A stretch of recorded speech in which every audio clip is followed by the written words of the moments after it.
You walk into a bank. You ask for a mortgage. They say yes. And here's the question nobody ever asks. Where did that money come from? Not from another customer's savings. Not from a vault somewhere. Not from anywhere that existed before you walked through that door. The bank created it the moment you signed. Out of nothing. And if that sounds impossible, stay with me. Because once you understand how this actually works, you will never think about money, debt, or your own financial life the same way again. Most people spend their entire lives working to pay back money that never existed before they borrowed it. They save carefully. They worry about debt. They believe that somewhere in the system, money is a fixed and real thing, and that the bank had it before they lent it. It isn't, and it didn't. This video is about how money is actually created, not how we're taught it works, how it actually works. And more importantly, what that means for how you think about saving, borrowing, and building wealth in a system that most people are playing without knowing the rules. Here is what most people believe about banks, and it is completely understandable why they believe it. They believe that when you deposit money, the bank stores it safely. And when someone else needs a loan, the bank lends out a portion of what it has saved up. Simple. Logical. Wrong. This is called the financial intermediary model.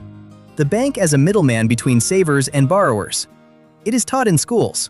It appears in textbooks. Most economists repeat it without questioning it. And for most of human history, it was roughly true. Goldsmiths held your gold. They lent some of it out. They kept some in reserve. That was banking. But somewhere along the way, quietly, without announcement, the system changed completely. And nobody updated the textbooks. Because what banks do today is not lending money they already have.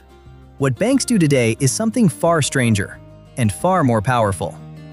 In 2014, the Bank of England published a paper, not a theory, not an academic argument, an official statement from one of the most powerful central banks in the world. It said this, and I want you to hear it clearly. Commercial banks create money in the form of bank deposits when they make loans. The money does not come from existing deposits. It is new money, created at the moment the loan is approved. Read that again. The money does not come from existing deposits. When Bobby the Bull at the bank approves your mortgage, he does not go to a vault. He does not check what other customers have saved. He types a number into a computer, and that number becomes real money in your account, created from nothing. Right then, right there. Brian the Bear has been paying that money back for 30 years. Working every day, real labor, real time, real life. Paying back something that cost the bank nothing to create. That is not a conspiracy theory.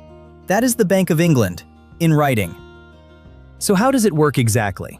Let Robbie explain. You walk in and ask for $100,000. Bobby checks your credit, decides you are good for it, and creates a new deposit in your account for $100,000. That deposit is new money. It did not exist 5 minutes ago. The bank now has an asset, your promise to repay, and a liability, the deposit they just created. The books balance. Money exists. This is called credit creation, and it is not a bug in the system. It is the system. It is how almost all money in the modern economy comes into existence. In the UK, over 97% of all money in circulation was created this way. Not by governments, not by central banks printing notes, by commercial banks approving loans. Every mortgage, every car loan, every business overdraft, new money, created at the point of lending, and destroyed again when the loan is repaid. Money is not a fixed thing sitting somewhere waiting to be used. It is created and destroyed constantly, every day, all around you, without most people ever knowing. Now here is where Brian the Bear comes in, and why this matters personally. Brian works hard. Brian saves carefully.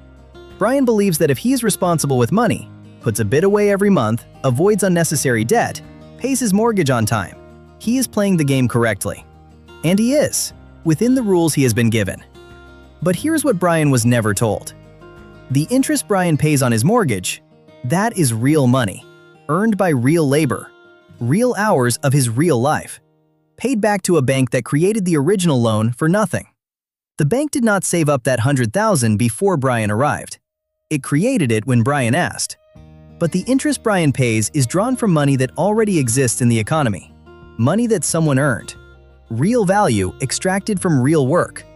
Brian is not being robbed. The system is legal. It is the system.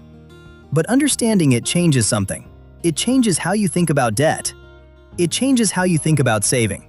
And it changes how you think about what money actually is. Here is what Bobby the Bull knows that Brian the Bear was never taught. The wealthy do not avoid debt. They use it strategically. They borrow against assets to acquire more assets. The loan creates new money. That money buys something real. The asset grows. The debt shrinks relative to the asset. The interest is often tax-deductible. They are using the same system Brian fears, but in the opposite direction. Brian saves cash and loses purchasing power to inflation every year. Bobby borrows money the bank creates and acquires assets that grow with inflation. Same system, completely different result. Robbie would say, "It is not that rich people are smarter than Brian. It is that they learn the rules of a game that Brian was never shown. The game is not rigged against you, but it is designed in a way that rewards those who understand how money is actually created, and quietly penalizes those who don't." Understanding this is not cynicism. It is not conspiracy. It is just financial literacy, the kind that somehow never makes it into school. So what do you do with all this information? You do not need to be angry about it. The system is what it is. It has been this way for decades, and it is not changing tomorrow or anytime soon. What you can change is how you operate inside it. Stop thinking of debt as inherently bad. Think about what the debt is for. Consumer debt, borrowing to buy things that lose value, works against you. Asset debt, borrowing to acquire things that grow in value, is how wealth is built in this system. Stop thinking of savings as the primary wealth-building tool. In a world where money is created by lending, holding cash means holding something that is being diluted every year by every new loan approved somewhere in the system. And start thinking about money the way Robbie does. Not as a fixed thing you earn and spend. As a dynamic, created, and destroyed force, and one that rewards the people who understand its nature. Back to that moment in the bank.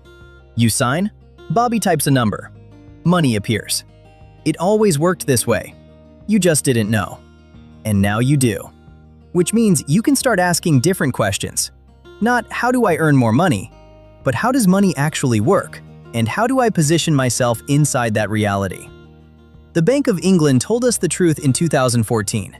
The money in your mortgage never existed before you asked for it. The money you pay back in interest very much does. That gap between created money and earned money is where most of the wealth in the world quietly lives. Now you can see it. If that changed something, I would be glad if you stayed around. There is a lot more where that came from. This is Gary's Money Mind, and please like and subscribe if this is the kind of thing you want more of.